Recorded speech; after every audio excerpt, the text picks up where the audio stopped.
Welcome to our third lesson in God's character. Today, we're exploring one of the most profound and comforting attributes of God, His sovereignty. To say God is sovereign means He rules over everything with supreme authority and power. Nothing happens outside of His control without His permission. In Isaiah 46, 9 and 10, God declares, "I am God, and there is no other. I am God, and there is none like me. I make known the end from the beginning, from ancient times what is still to come. I say, my purposes will stand, and I will do what I please." Well, that's a powerful statement of God's absolute sovereignty over creation and everything He made. Think about a master chess player who can anticipate every possible move and counter move on the board.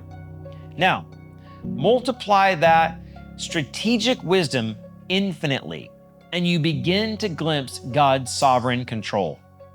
Unlike the chess player, God doesn't just respond to moves. He orchestrates the entire game while still allowing genuine freedom within His ultimate purposes. What does God's sovereignty mean for us? First, it means that God is in control even when life feels chaotic. Daniel 4:35 tells us, "He does as He pleases with the powers of heaven and the peoples of earth. No one can hold back His hand or say to Him, 'What have you done?'" When world events seem like they're spinning out of control or your personal life is in turmoil, you can rest in the knowledge that God's hand is still firmly on the steering wheel of the universe.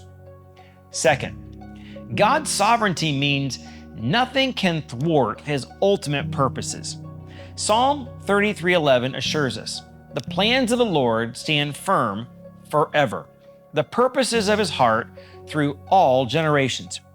Human opposition, demonic interference, natural disasters, political upheaval, none of these can prevent God from accomplishing His will.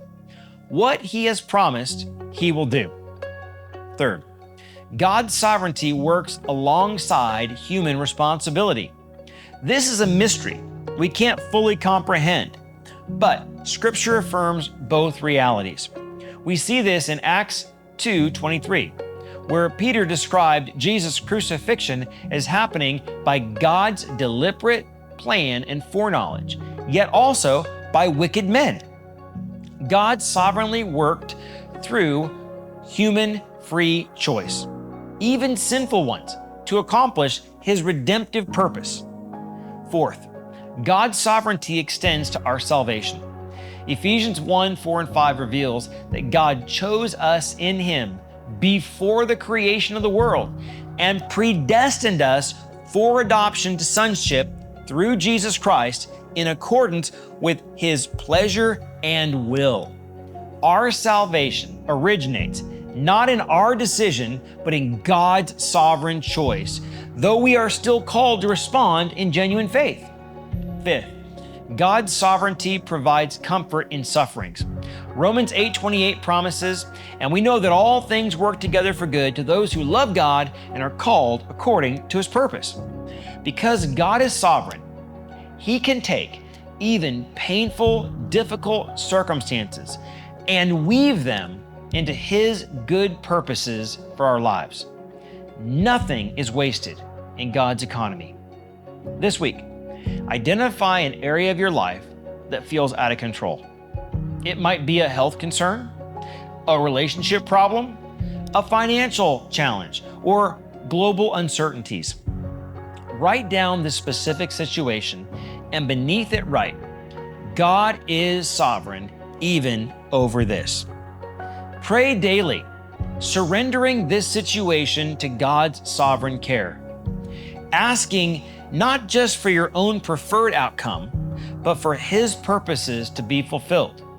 Remember, embracing God's sovereignty doesn't mean passive resignation, but active trust. It doesn't eliminate our responsibility to make wise choices or take action. Rather, it means we act with the confidence that God is working through around and despite all human activities to accomplish His perfect will. When you understand that the all-powerful Creator holds your life in His sovereign hands, you can face both blessings and trials with a deeper sense of peace and purpose.